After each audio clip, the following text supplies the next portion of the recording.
This message is sponsored by Greenlight. With school out, summer is the perfect time to teach our kids real-world money skills they'll use forever. Greenlight is a debit card and the #1 family finance and safety app used by millions of families, helping kids learn how to save, invest, and spend wisely. Parents can send their kids money and track their spending and saving, while kids build money confidence and skills in fun ways. Start your risk-free Greenlight trial today at greenlight.com/Wondery. That's greenlight.com/Wondery. Hi, I'm Jessie Prey. And I'm Andy Cassette. If you're captivated by true crime stories that delve deep into the complexities of love and betrayal, Love Murder is your next binge. Each week, we present long-form narrative episodes backed by meticulous research, exploring cases where passion leads to peril. Take, for instance, Blanche Taylor Moore, a seemingly devout preacher's wife who concealed a deadly secret, leaving a trail of poisoned partners. Or the tragic tale of Chad Shelton and Dwayne Johnson, whose sudden deaths unveiled a web of familial deceit and revenge. These aren't just stories. They're deep dives into the human psyche and the dark side of love. Join us on Love Murder as we uncover the chilling narratives of love gone fatally wrong. Subscribe now on Apple Podcasts, Spotify, or your favorite podcast platform.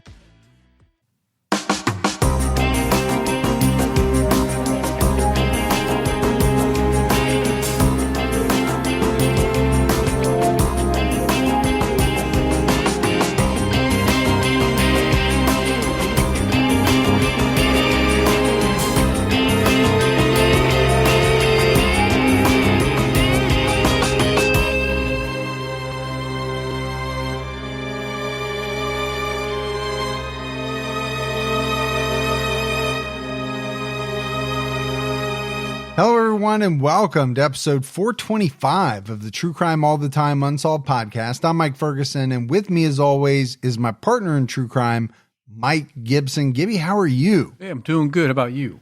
I'm doing great. You look amazing, freshly off vacation in Greece. Yeah, Opa. Which nobody says, by the way. Yeah, I don't even know what that means, but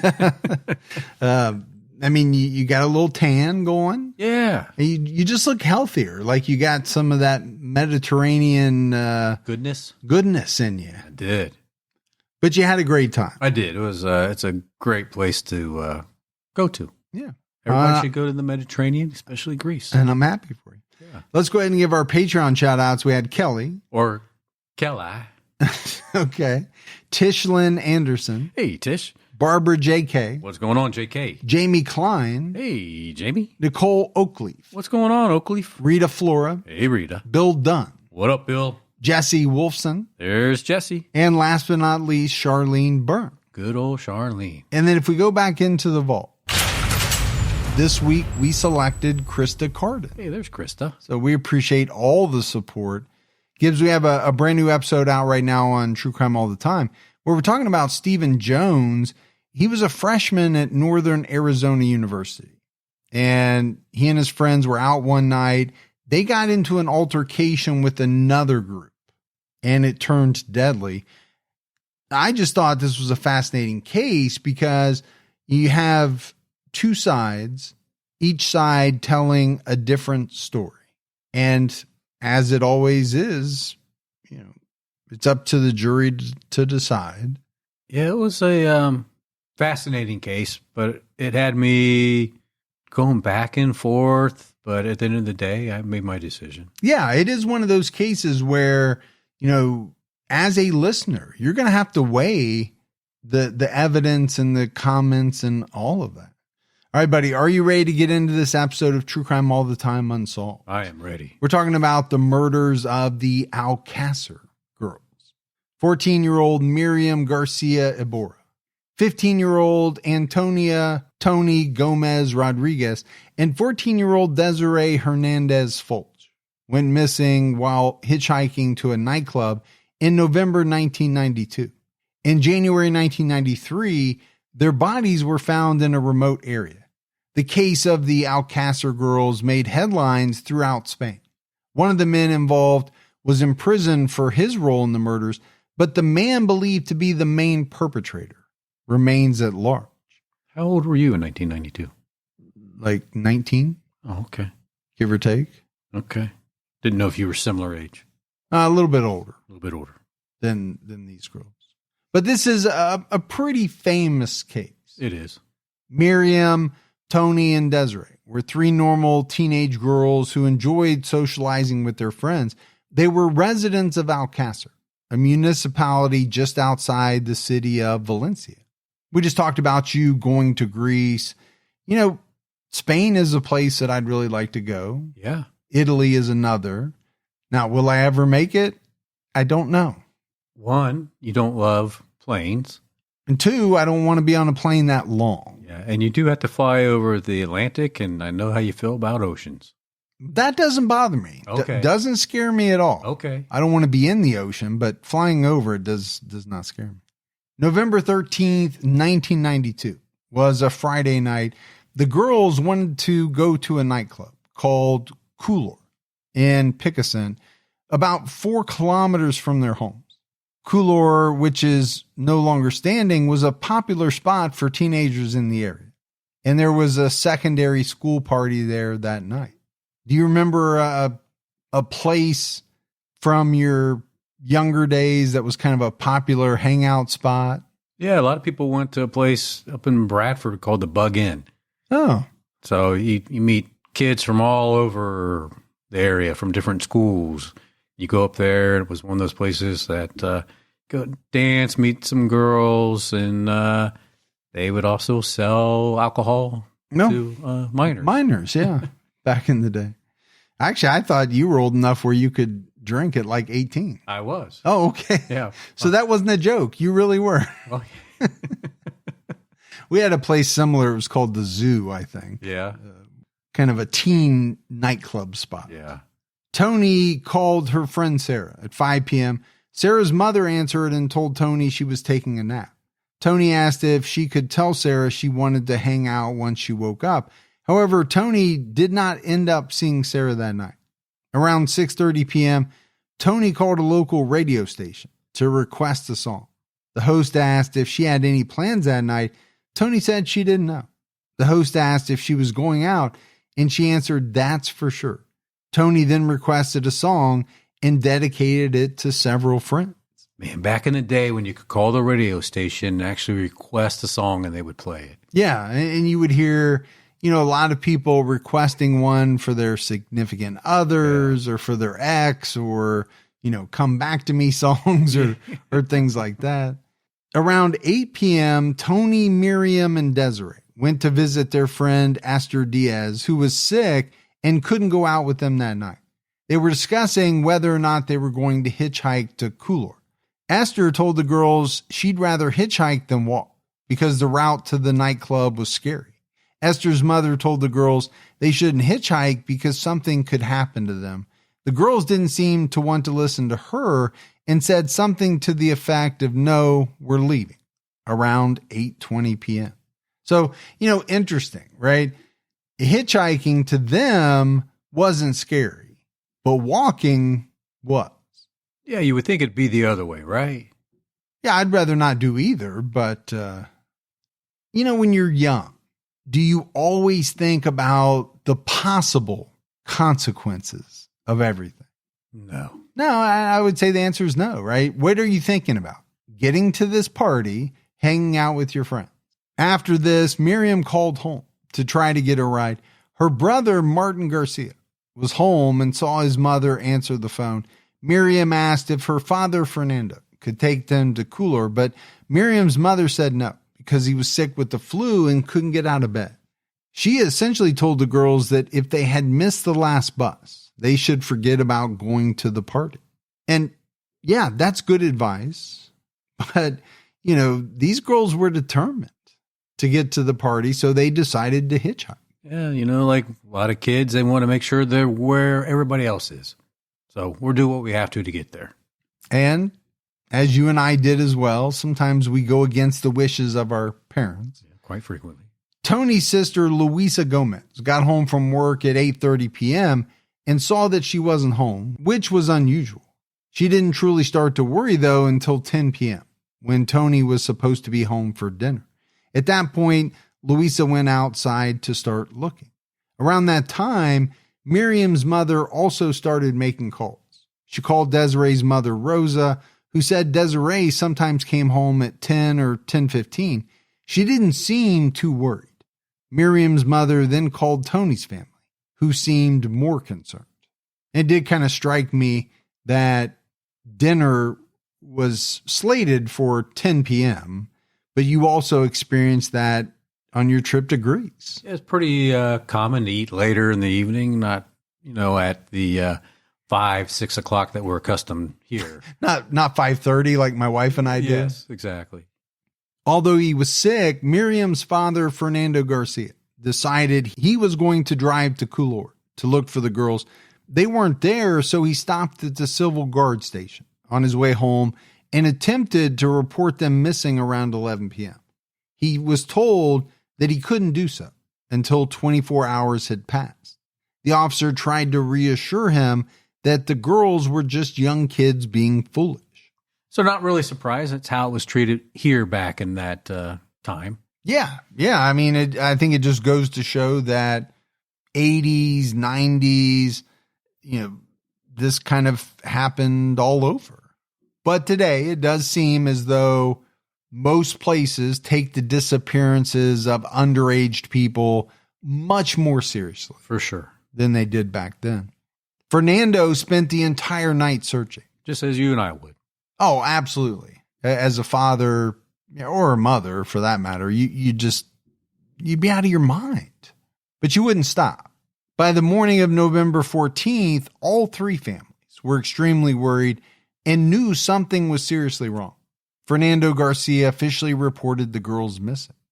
Jose Manuel Alcácer, former deputy mayor of Alcásser, helped put together a search party with 12 vehicles to distribute flyers.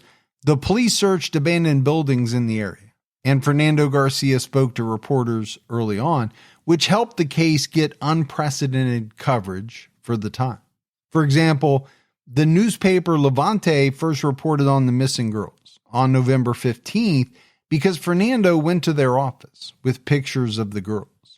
And, I think you see that in many unsolved cases, but it is extremely important for the family to kind of push the agenda, right? Do everything they can do, go to news outlets, just see what they can get done. Yeah. In addition to whatever the police are doing. Now, it was initially thought that the girls might have run away, but this seemed unlikely. Desiree had packed a bag to go skating on Saturday morning. Miriam left behind her money box with 20,000 pesetas in it, which is about $140. Toñi dedicated the song to a friend she planned on seeing that Saturday. So again, as comes up in many unsolved cases, what are the people who eventually go missing doing right before they go missing? Are they leaving behind a series of clues that makes it seem as though they were planning on going somewhere? In this case, as in many cases, no. Seemed like they were happy where they were at. And they had plans that extended beyond that night. Yeah.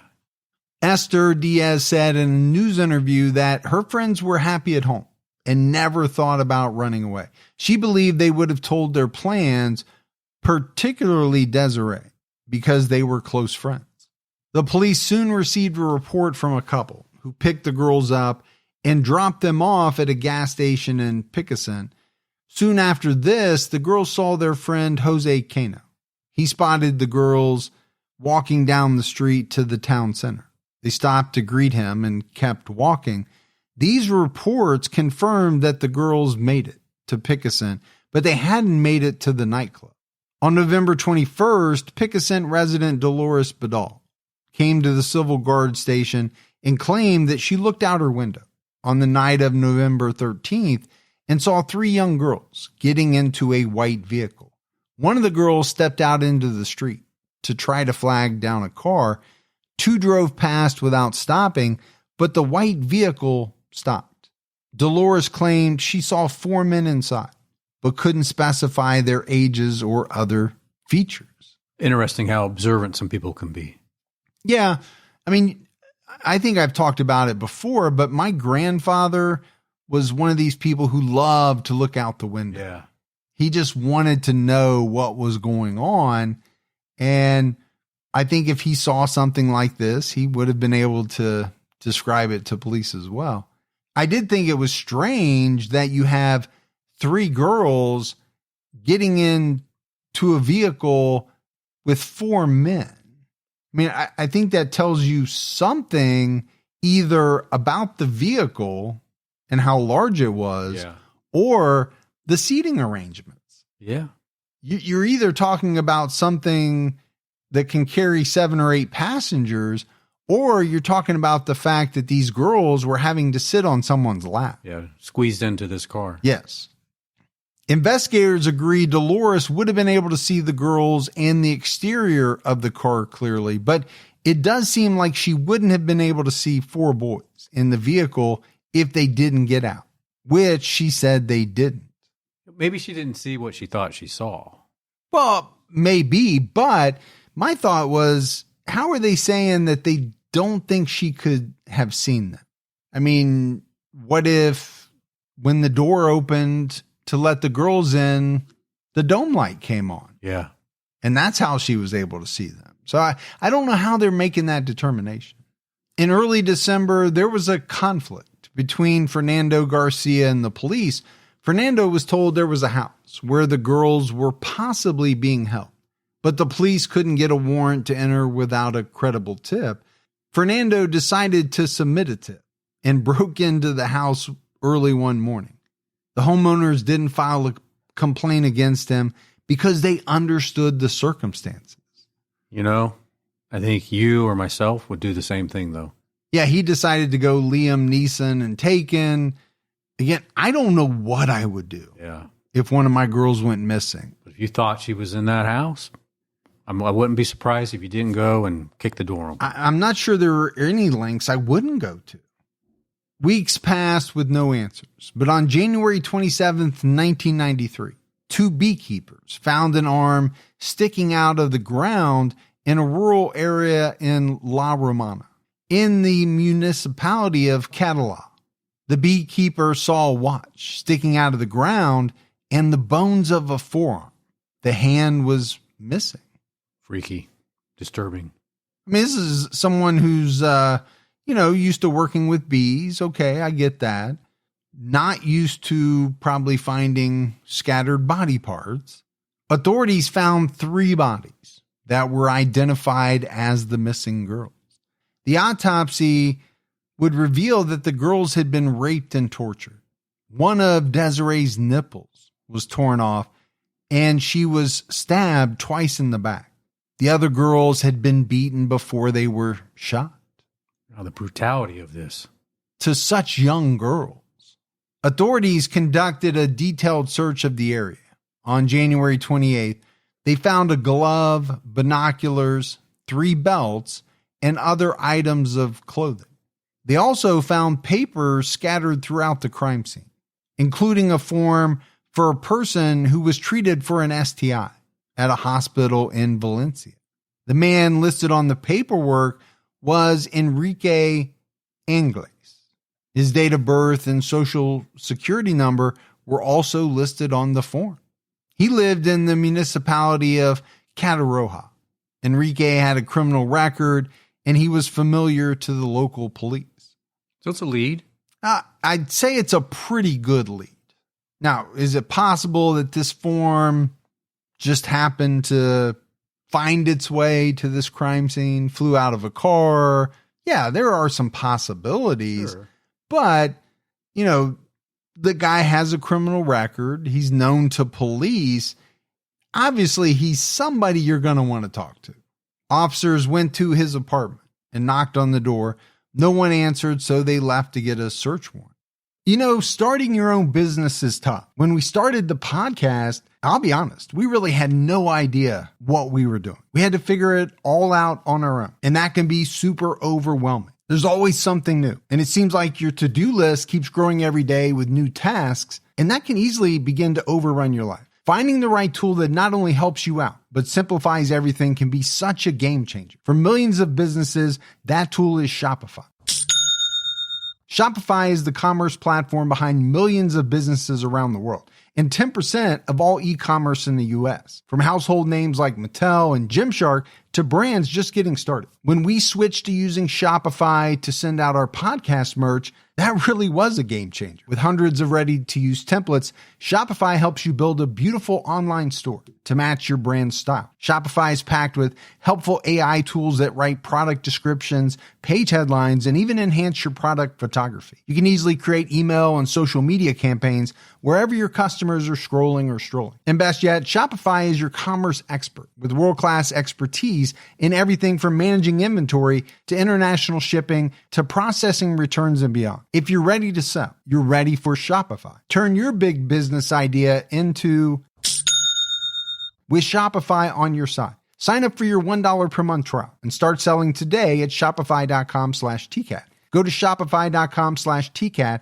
shopify.com/TCATT. That day, Enrique was home with his sister, Kelly. Kelly was in her room when she heard someone beating on the door. She came out and found Enrique putting a wooden board against the door. So he's what? Trying to keep them from busting it down? I guess, yeah. When the police returned with a search warrant, they found another man in the apartment with distinctive blonde streaks in his hair. He was identified as 23-year-old Miguel Ricard, who went by the alias Miguel the Blonde. Hence the blonde streaks. Yeah. Also a nickname you could go by yourself. As I do sometimes. Michael the Blonde. On the stage. During the search of the house, civil guard officers asked Miguel why he left his car badly parked in the street. The detectives at the scene asked what kind of car it was and learned Miguel owned a small white vehicle, similar to the one that picked up the three girls. So you've got Enrique, whose STI hospital paperwork is found, in this area. And then at his place is this guy, Miguel the Blonde, who just happens to own a small white vehicle similar to the one that picked up the three girls. It's got to pique your interest. Well, I think if you're police, do you think you're on the right track? I would have to say yes. Miguel, Enrique, and Kelly were all taken to the police station for questioning.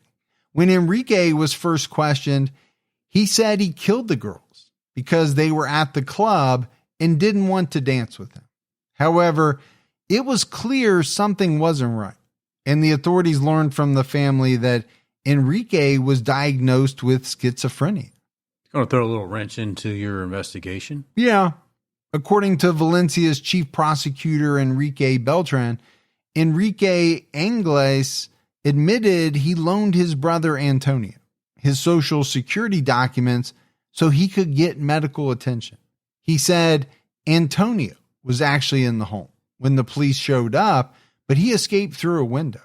In her interview, Kelly revealed that Antonio was a fugitive and had been impersonating Enrique. She acknowledged that Antonio could be the suspect they were looking for.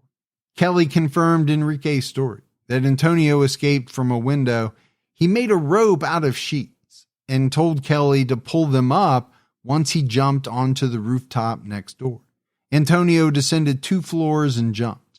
Kelly grabbed up the sheets as he ran. I feel like this is like a action thriller. Like a Jason Bourne movie. Yeah. Or something. But, here you have a brother using his brother's information in order to get medical attention. And he puts Enrique in the spotlight very quickly because of it. I think just one example of why you shouldn't let other people use your identity, your information. Speaking of that, when I was over in Greece, I did have a little fender bender, and I left your ID. So just if you go to Greece, FYI, yes, Interpol is looking for me. But the other thing that jumped out at me was you have Kelly, the sister, kind of pointing the finger at Antonio, right? He might be the guy you're looking for. That's his sister. Yeah. Now, she did help him escape, kind of cover for him, pull up the bed sheets and all of that. According to Interpol, Antonio Angles has a criminal record for crimes against public health, crime of reception, robbery, assault, and drug trafficking. In 1990, Antonio was sent to prison for kidnapping and beating 20-year-old Nuria Para-Mato, who he accused of stealing heroin from him. He took her to a house on Cataroja and left her chained up for 2 days. His family was in the house, but they did not release Nuria until they called the civil guard. Nuria testified on February 2nd, 1993, per El País. Antonio hit me on all of my body. He threatened me with stabbing me with a knife and making a mark on my face. He told me that he was going to throw me into a well that was in the house, and he would throw things in so that I could hear how deep it was. That would be scary, threatening. Yeah, it's a little Silence of the Lambsy. Yeah. You've got a well. She's being kept against her will and, chained up. Just trying to figure out what the family thought was going on. Well, it does make it seem as though they knew she was there, but didn't release her until at some point they decided to call the authorities. But they're like, oh, that's just Antonio doing his normal fun thing with his women. Antonio was sentenced to 6 years and 4 months in prison. But after just 2 years, he received an opportunity for social reintegration. He was granted a 6-day furlough on March 5th, 1992, but he didn't return. Shocking. Yeah. Hey, we're going to let you out for a little bit. Just make sure you come back in a week, okay? Good luck to you. We'll see you soon. And I know probably some people get upset when I talk about things in other countries, but okay. What he did was horrible. 6 years and 4 months of a sentence. You can argue whether that's just or not, but then after 2 years, they're like, let's reintegrate him into society. Yeah. And to do that, we're going to give him a 6-day pass to go into town, do whatever he wants. I don't understand this. I understand rehabilitation and trying that. But I think some of these strategies are a little dangerous, and a lot of times they turn out to be. A search warrant was issued for Antonio on September 10th, 1992. And so from that point on, he was wanted and on the run. In her interview for the Netflix documentary, The Alcásser Murders, Kelly described growing up with Antonio, saying it was always better to say yes to him, to keep the peace. Everyone, even their mother, was afraid of him because they never knew what he was going to do. Antonio sent their younger brothers to the supermarket to steal things for him. He ordered Kelly to wash his clothes, and she couldn't say no or he would beat her. If Antonio got angry and there was a knife nearby, he would throw it at his family. She described him as a person who lacked empathy. Well, it would be a little rough to have an argument with somebody like that, knowing that he might just pick up the nearest knife and toss it your way. Well, and tough to have that person in your home, right? In your family day in and day out. Walking on eggshells? You're walking on eggshells, but you're pretty much doing whatever this person says, because if you don't, things could go bad very quickly. Yeah. It was also alleged that despite the abuse she suffered at her son's hands, Antonio's mother, Nusa, gave him money to escape.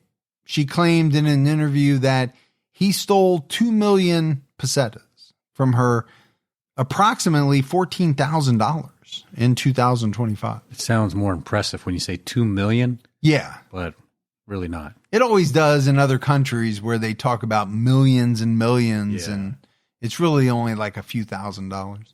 On January 30th, Enrique was released from custody.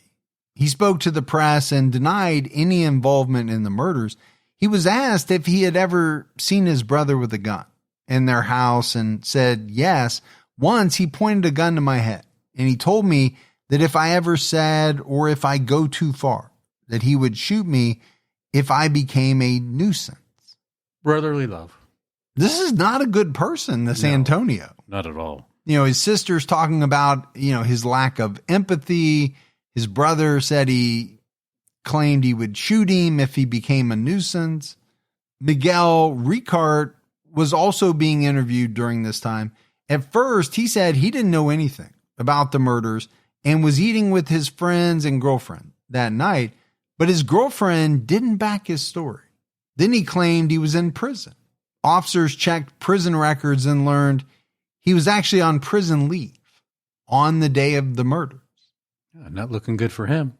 No, girlfriend won't back you. Your prison alibi doesn't check out. But here again, we have another person on prison leave. Yeah. So far, not looking good for this prison leave program. System. The police interrogated Miguel with the lawyer present. He placed himself at the scene, but named Antonio as the main perpetrator. So far, we have two people who have confessed. Yeah. Enrique confessed to the murders. Sure. And then I guess it was discovered that, because of his schizophrenia, Yeah. he probably would have said just about anything. And so they had to discount that. But now Miguel is saying, yeah, he was there, but he wasn't the main perpetrator. No. It was his buddy, Antonio. Miguel was arrested and officially charged with 3 counts of murder and rape. According to Kelly Englis, she thought Miguel was a good guy. He lived with their family at one point and used to help their mother, but she said he was weak. He allowed himself to be carried along and was easy to manipulate. So my brother Antonio did with him whatever he wanted. He was in the wrong place with the wrong person. And it sounds to me like this guy Antonio manipulated everyone. He also had everyone so fearful of him that his family and others did things that maybe they either didn't want to do or wouldn't normally have done out of fear of what Antonio would do if they went against him. Maybe that's why they didn't do anything about the one girl chained up in the house for a little bit. Yeah, because they might have thought he would kill them. The 3 families were devastated after the bodies were found and wanted answers and justice. Miriam's family was in London when the bodies were found. Once they arrived at the airport in Spain, a civil guard captain approached Fernando Garcia and told him he should request a second autopsy because something was fishy in the case. And we mentioned it, right? The first autopsy revealed the 3 girls suffered severe head injuries before they died, and at least 2 were shot in the back of the neck. The autopsies found 7 hairs with 7 distinct DNA profiles, but none of them belonged to the girls or the alleged killers. Okay. Strange. Very strange. I mean, hair evidence nowadays pretty good, right? Because of DNA. Yeah. But to find 7 hairs with 7 different DNA profiles, none of which belong to anyone you know about, that is very strange. Yeah. The second autopsy was performed by famed but controversial forensic doctor Luis Frontella, who agreed on the cause of death. On January 30th, 1993, Miguel Ricart made a judicial declaration. He claimed that on the night of November 13th, 1992, he and Antonio picked up the girls before they got to the nightclub. When the girls realized they weren't going to Couleur, Antonio hit them. He said they were going to stop in a factory. He took one of the girls, and Miguel heard her screaming. Antonio came back and took another girl, leaving Miguel alone in the car with one of them. Miguel attempted to have sex with one of the girls, who authorities said only consented out of fear. I think that word consent is a little icky, for the lack of a better term. Yeah, really icky. Antonio then came back and took this girl with him. Miguel said he heard 3 shots close together. He claimed he didn't see the murders, which authorities didn't believe. After making the declaration, Miguel asked for permission to talk to the prosecutor and asked if it was true that he wouldn't serve more than 30 years in jail. The prosecutor said yes, and Miguel responded, "After what I've declared, 30 years?" The prosecutor told him that's too low, considering you've declared that you've raped a child. You've hidden the rapes and the 3 murders. Yes, you'll get more than 30. Miguel said, "Well, then let's tell the truth." So I like the prosecutor. Yeah.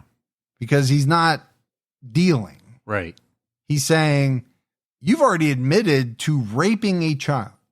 Not only that, but you hid the rapes. You hid the murders. You didn't come forward about Antonio. You're going to pay. We'll throw the book at you. Miguel made a 4th declaration on March 2nd, 1993, his most extensive yet.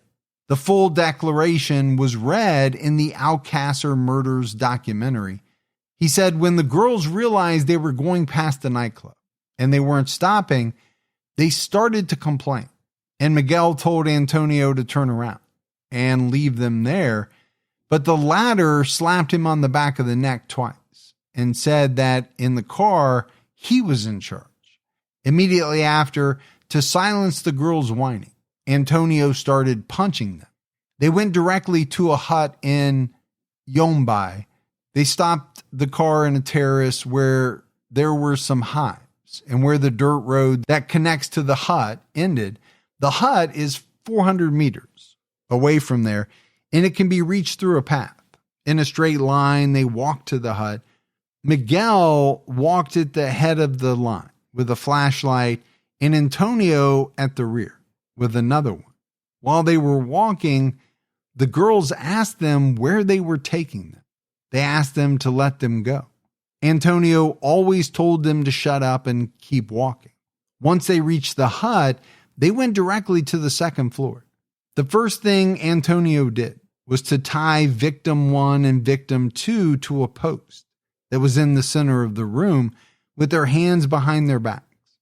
Then Antonio grabbed victim 3 and threw her to a mattress and undressed her completely.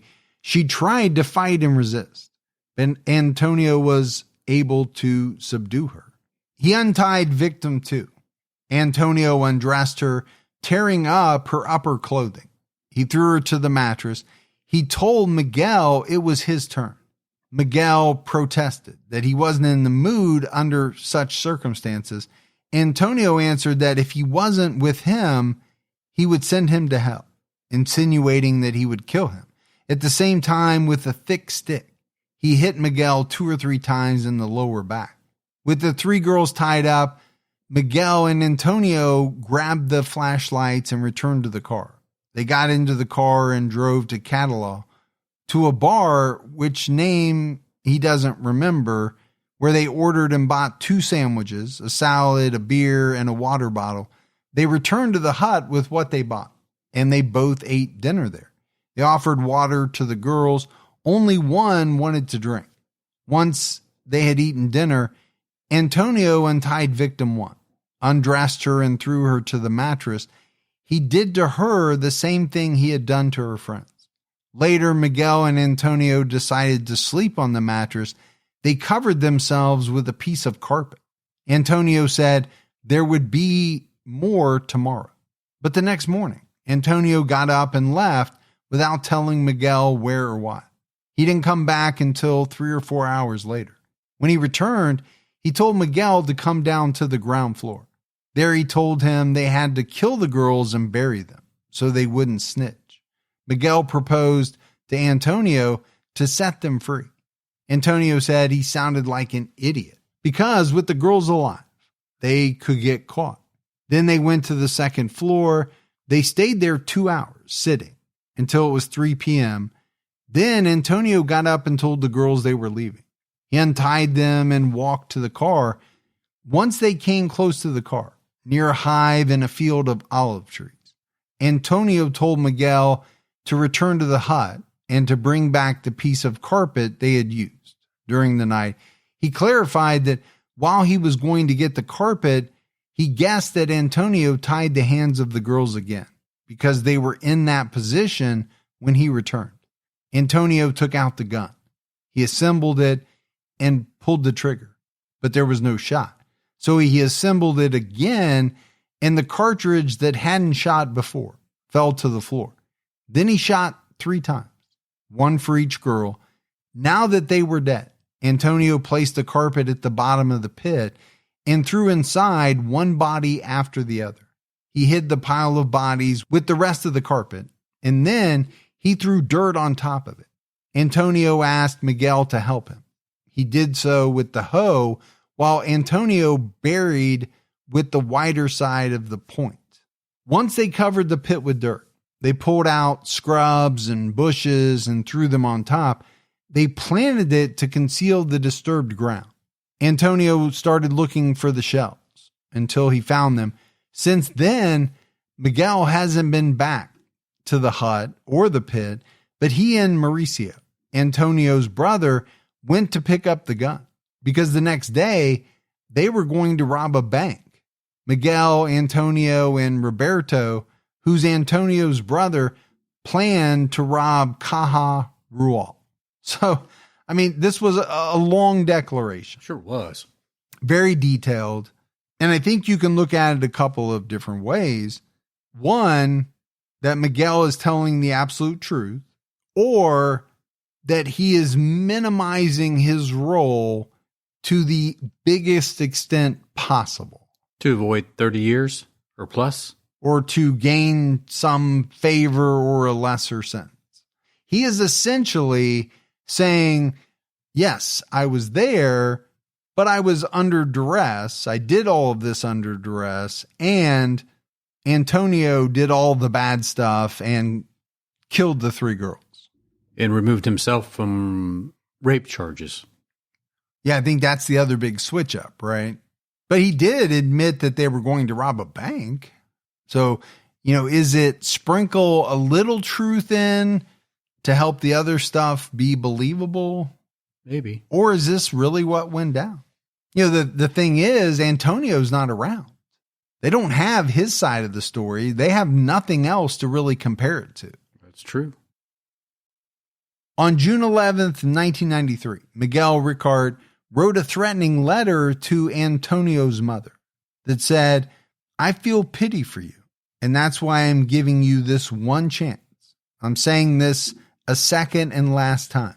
Send me 100,000 pesetas or suffer the consequences. If I don't receive the money on June 20th, you'll all go to jail. You decide. I don't have anything else to say. Goodbye. Okay. Give me some money or I'm going to do some more talking. But he's saying they'll all go to jail. Yeah. As if, they know more than what they have said? They were involved in some way? On June 22nd, Miguel sent another letter that read, Nusa, send me 200,000 pesetas for the lawyer. It's urgent. If I don't receive the money on Tuesday, the 29th, you will regret it. You know why, so I don't have to say anything else. If you don't know, ask Mauricio and ask yourself. I'm talking about the crime. Send me the money or I'll start talking. So obviously he can't come out and say in the letter. Right. But he's saying, you know exactly what I'm talking about. So either pay me this money or it's going to come out. Also, though, is this not extortion? Sounds like it to me. I was thinking that. He went from 100,000 to 200,000 also. Mauricio, who was just 16 at the time, spoke to the press and denied threatening Miguel's family, as he stated in the letters, and said he wasn't going to send him any money. On August 2nd, 1993, Miguel wrote to a judge, Sir, I want to prove I didn't participate in the deaths or the rapes. I lied in the 2 previous declarations. I want to say I'm innocent and I can prove it. I've decided to declare voluntarily about the perpetrators of the Alcásser case. Miguel Ricard, witness and cooperator in the burial. Antonio Angles, the car's driver, had sexual intercourse with a girl, assaulted the 3 girls, and killed 2. Mauricio Angles had sex with a girl, I think it was Toñi, and killed one. The gun belonged to Mauricio. He bought it from a drug addict. Okay, so he calls himself witness and cooperator in the burial. Yeah. But he is throwing the entirety of the crimes onto not just Antonio, Nope. who he had before. He's now bringing in Antonio's younger brother, Mauricio, Yeah. who was 16 years old at the time. Mauricio was arrested by the civil guard and questioned. He denied any involvement in the rapes, murders, or concealment of the crime. So honestly, Gibbs, I don't know what to make of this guy, Miguel. He's made like 5 different declarations. Yes. He's changed things up each and every time. Kind of hard to know what to believe. Yeah, he said, oh yeah, I lied in those earlier ones. Now I'm going to tell you the truth. This is the time I'm going to do it. Finally, I'm going to tell you the truth. But the one thing that kind of stays true in all of the later ones is his very limited involvement in the entire thing. Yeah. I was there. I didn't really do anything, though. And the stuff I did do was under coercion. Right. Right. I was afraid. Antonio said he would kill me. So all of this is going on. And meanwhile, the international manhunt for Antonio was ongoing. Authorities believed Antonio traveled to Valencia, where he dyed his hair pink. He was last seen in Cuenca, Spain, and is believed to have made it to Madrid, where he took a train to Lisbon. You know how to go kind of invisible and blend in with the scene?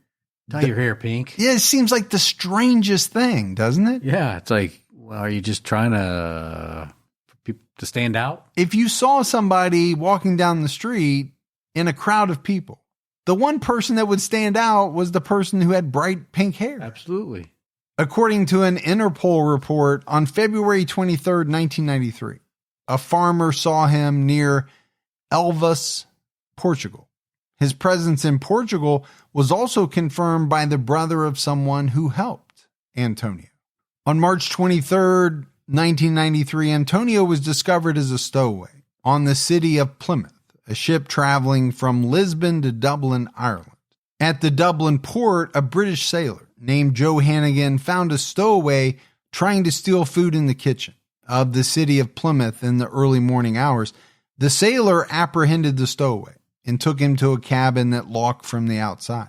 An officer on the ship later appeared in court and identified the stowaway as Antonio based on photos. When the boatswain returned at 7:30 a.m., the stowaway had escaped through a window, apparently jumping into the ocean. He didn't want to be caught, did he? No. I mean, I guess they didn't have a jail, right? So they put him in a cabin, not thinking the man was going to jump out of the window into the ocean. But also having no idea what this guy was thought to have done or was capable of doing. The ship circled around, and the stowaway was found drifting on a raft off the coast of Ireland after he was spotted by a French reconnaissance plane. I mean, how many different countries are involved in trying to find Antonio? Yeah. Antonio was taken aboard and held until the ship docked in Dublin later in the day. That evening, the police came on board to arrest him, but he escaped again, using a rope to reach the dock from the cabin window. He's like a Houdini. Or they're just not really keeping that close an eye on him. And they're allowing him way too much access to these windows. Yeah, I think they're really being overconfident about this cabin that locks from the outside. It's thought that he possibly escaped on a lifeboat or jumped overboard and swam, although there is no Dublin police report of Antonio doing so. It's possible that Antonio died after jumping. The day after the incident, a ship found a life jacket in the water off the Irish coast with City of Plymouth written on it. Antonio's brother, Roberto, said his brother is dead and once claimed he is dead. I saw him. The civil guard shot him 3 times in the head with a set me and buried him up there. The civil guard denies this allegation.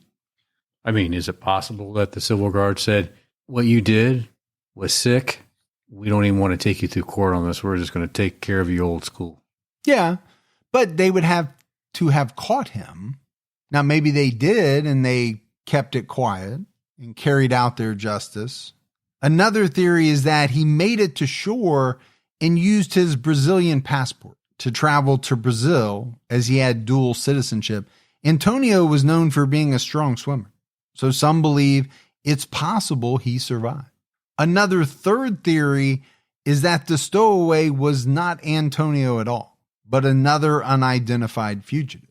In December 1993, an anonymous detective told the UPI that Interpol delays in issuing an international arrest warrant enabled Antonio to escape the Portuguese police.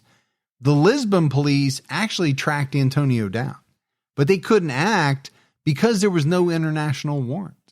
Antonio was kept under surveillance, but was able to escape before the warrant arrived. So, a lot of times we're talking about different agencies in the U.S., right? Not always working together the way that you would like to see them work together. Sure. Here you have an even bigger task, which is a number of different countries kind of working together. But to me, Gibbs, this is a big gaffe, right? Not issuing this international arrest warrant in a timely fashion, enabling Antonio, who they clearly had or knew where he was, to escape because they couldn't arrest him. The detective said, our hands were tied because we had no arrest warrant. We could have taken him in, but we would have had to let him go within 48 hours, and then we would never have seen him again. The Madrid Interpol office declined to comment. In November 1994, Miguel and Mauricio had a face-to-face meeting in court, but no official conclusion was made as to whether a third person was involved in the murders. Miguel got a new lawyer in December 1994, and his strategy changed. He told his attorney, Vicente Quiles, that he confessed under pressure, and the police were putting words in his mouth. He claimed the police beat him and threatened his daughter. Now, could that have happened? Sure. It's a possibility. Yeah, it's always possible that something like this could happen. But, I go back to, 4, 5, 6 different declarations. Each time he's changing his story. Yeah. Are the police pressuring him to change his stories? That doesn't seem likely. It seems like this is something he decided to do. If anything, they would be pressuring him to admit. But he's not doing that. Each declaration, he's kind of distancing himself from the crimes and saying it was all Antonio. Yeah. Then it was Antonio and his brother. Fernando Garcia had been conducting his own investigation and came to believe Miguel was just a pawn and that he was innocent. Fernando believed there is evidence the girls were kidnapped and tortured by high-ranking officials. This was apparently supported by the different hairs found at the crime scene, although no one else was officially charged besides Miguel Ricard. Yeah, I mean, they had the 7 strands of hair, right? They did. So if this theory were correct, then maybe Miguel's statements would have a little more validity, right? They're pressuring him to say certain things because they want to take the focus off of the people who really did it. Miguel's trial started on May 12th, 1997. He was charged with 3 counts of murder, 3 counts of kidnapping, and 4 counts of rape. 2 days earlier, Fernando Garcia led a demonstration trying to get the trial canceled. And that's something that you don't see all that often. Now, this is the father of a murdered young girl who, in his heart, doesn't believe that the person they're putting on trial is guilty. Well, he wants the real people brought to justice. Yeah, and according to him, he doesn't think it's Miguel. The defense requested the nullification of all of Miguel's prior statements and the private prosecution hired by Fernando Garcia supported the motion. And I thought this was very interesting. Apparently, in Spain, individuals or organizations can initiate and pursue criminal cases independently of public prosecutors. Oh, that's fascinating. Yeah. So he hired what is essentially a private prosecution. At trial, Miguel claimed he was beaten and threatened by the police, so he would make statements. He alleged the civil guard told him to do what they said, or his daughter would suffer the same fate as the Alcásser girls. The prosecutor continued reading out details from his prior statements and asking if they were true. Miguel became frustrated and said at one point, "Listen, Mr. Prosecutor, if I receive death threats, what do you want me to do? Let's get right down to it. I don't care what's written there. What I'm trying to say is that they should put in jail whoever did this, and I don't want them to use me as a scapegoat." Now, Miguel did confirm that it was true, that Antonio told him he wanted to, quote, get some girls and do whatever he wanted to them. Miguel added, and Mauricio was present too. I told him I didn't want to do such things. Mauricio said that I was a pussy. Miguel refused to answer questions from the popular prosecution, which is independent from the public prosecutor. The prosecutor still read out questions related to Miguel's statement, which were intended to show that he knew details of the crime only the killer could know. For example, Miguel was asked if the police forced him to say that he held the girls by their ankles while Antonio raped them. He was also asked if he ripped off Desiree's nipple with a plier, because in all of his statements, he indicated he had no contact specifically with her. 2 forensic doctors testified that Miguel had no signs of non-accidental injuries on his body, which contradicted his claim that the police beat him. The court heard from Arturo Ortega Grau, the owner of a bar, who testified that Miguel entered the bar to purchase food on the night of November 12th, 1993. Antonio did not enter the bar. This is not looking good for him. For Miguel? Yeah. No, I mean, I think what you could make from that is if he needed a chance to escape this bad situation that he thought he was in, well, is that not the chance? Absolutely. It was noted that in one statement, Miguel said he bought 2 sandwiches, but in another statement, he said he purchased 3. Prosecutors questioned if the third sandwich was for a third perpetrator. Another witness testified that there was a person standing outside, but she wasn't sure if it was Antonio, Mauricio, or someone else. Mauricio was also a witness at trial. The prosecutor noted that in a prior statement, Mauricio said Miguel and Antonio used to take girls to the remote hut in Lombay. He was asked if Miguel or his brother ever said they should take girls to the hut and then kill him. Mauricio said that Antonio did say something like, "Let's take 3 girls and it would be cool." Mauricio denied ever going to the hut with any girls. Dr. Luis Frontella testified that there were pubic hairs from several different people found at the crime scene. Toxicology expert Angel Carricito also testified that the hairs came from at least 5 different people, possibly 7, but none of those hairs belonged to Miguel Ricard. Wow. Okay. After viewing the autopsy video in court, Dr. Frontella made a new conclusion. Some photos showed insect larvae, leading him to suggest the girls could have died a month before their bodies were found, and that they could have been buried in a different place before they were moved. On July 30th, 1997, Miguel Ricard was found guilty of murder and rape. Miguel said in court, "It seems that in the media, just that, there's a big expectation about what I'd say today, or if I don't know. And I don't have anything to say because my lawyer has said everything. I just wanted to say that I'm innocent and I have a clear conscience." On September 4th, 1997, Miguel was sentenced to 30 years for each murder and 20 years for each of the 4 rape charges, bringing the total sentence to 170 years. However, the laws dictated he would not actually serve more than 30 years. So we're giving you 170. Right. Even though we know you can't serve more than 30. I'm just trying to make a statement here.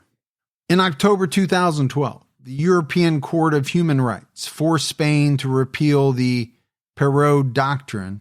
Spain allowed sentence reductions for participating in courses and workshops, but under this doctrine, those reductions were applied to the sentence for each individual conviction, rather than the 30-year maximum stipulated in their penal code. In late November 2013, Spanish provincial courts released over 50 qualifying inmates, including high-profile killers, despite prosecutors' opposition.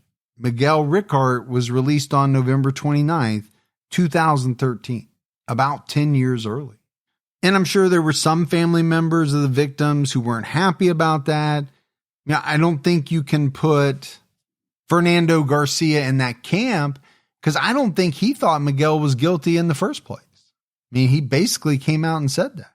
It has to be a little tough, Gibbs, releasing a bunch of high-profile killers, though. Oh, man. Be nervous. In February 2021, the Court of Valencia reactivated the search for Antonia and ordered additional interviews for the captain of the city of Plymouth and a transportation company worker who allegedly spoke to Antonio on the phone. That year, Mauricio Ingles was arrested for allegedly kidnapping and beating a man. Per Interpol, Mauricio has never been charged in connection with the Alcásser murders. In December 2022, 53-year-old Miguel Ricard was arrested for drug trafficking in Barcelona. The police said he was working for a criminal gang. According to Interpol, the Alcásser case was extended until December 14, 2029. If there is no new finding, the case will be closed and archived, with Miguel Ricard as the only person responsible. So as we wrap this case up, Gibbs, that's an interesting thing, that they would close this case and he would be the only person responsible. Yeah. But it's a cloudy mess. It really is. I mean, look at his 5, 6, 7 different statements. I think these 7 hairs are something that a lot of people point to. It's why so many people believe this case is unsolved. Well, I think it is definitely to a point. You know, even if you think it was only Miguel and Antonia. Yeah. Well, Antonio's not faced justice. So from that standpoint, there's an unsolved aspect to it. Sure. You have Fernando, who thinks there's high-ranking officials at the heart of it. There's just a lot of mystery and intrigue. And I think it's why the case has grabbed, you know, a lot of attention over the years. And it continues to do so. People still talk about it. But, you know, what can't get lost is that 3 young girls, you know, lost their lives in what undoubtedly was a horrifying experience. Oh, my gosh. Terrifying. However it went down. You know, you can look at some of the different versions that Miguel told. Any of them would be horrifying. And all they wanted to do was go out and have a fun time dancing that night. Got mixed up with the wrong crowd. Yeah, they weren't doing anything wrong. They were also doing something that, you know, millions of people have done, still do, will continue to do, you know, get a ride from somebody. You know, you'd love to think that everybody in the world has good intentions. Sure. We'll give you a lift down the road. And it would be great to live in a world like that. Unfortunately, we don't. Most people are good, but there's that small percentage. Yeah. That will take that opportunity to do something really, really bad. And they'll do it. But that's it for our episode on the Alcásser murders. We got a voicemail. You want to check that out? Let's hear it. Hi, this is Karina in Texas. So I was listening to your podcast today. I can't remember if it was the Merit one or the Teague one, but Gibby was saying something about alarms, and I felt personally attacked because every one of my 7 alarms has a purpose, Gibby. So get off my back. Obviously, I'm Team Mike. Bye. Beep, beep, beep, beep, beep. Turn your alarm off. Either get up or turn it off and don't have it go off 5 minutes later. Oh, my gosh. We actually had that this morning. Did you? I set my alarm earlier than I normally would because I had to take my wife to a doctor's appointment. Yeah.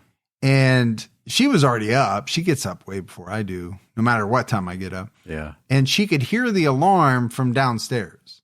Comes upstairs. I'm still asleep. Yeah. And has to wake me up. And the alarm is just blaring. Blaring off. Yeah. Hey, what are you going to do, man? I know. You know what? You got the people that need X amount of sequence of alarms. And you have people that like, I just need one. I get up as soon as that alarm goes off. Yeah. Oh, my wife does too. But she also can hear a mouse fart from, 3 floors. Yeah. So she wakes up at the slightest hint of a sound. She probably wakes up happy, ready to go. And you wake up grumpy, give me my 2 cups of coffee or I can't do nothing. No, if I don't, until I have my coffee, I'm just not real fun to be around. Well, you're not real fun to be around with that when you do have your coffee. So I can't imagine what it is if you don't have your coffee. Valid point, but actually somehow less fun. All right, buddy, that is it for another episode of True Crime All the Time Unsolved. So for Mike and Gibby, stay safe and keep your own time ticking.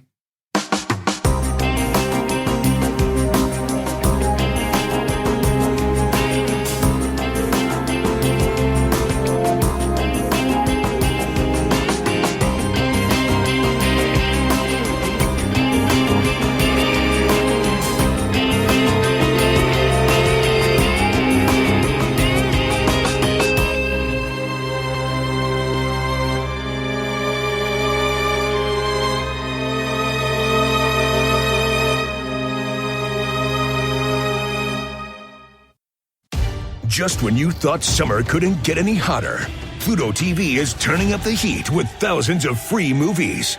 Presenting Summer of Cinema. Stream your favorite blockbuster films like Gladiator. I will have my vengeance. Good Burger. This is what I call fast food. Beverly Hills Cop. The Girl with a Dragon Tattoo. And Julie and Julia. Bon appetit. All for free on your favorite devices. Pluto TV. Stream now. Pay never. At Arizona State University, we're bringing world-class education from our globally acclaimed faculty to you. Earn your degree from the nation's most innovative university. Online. That's a degree better.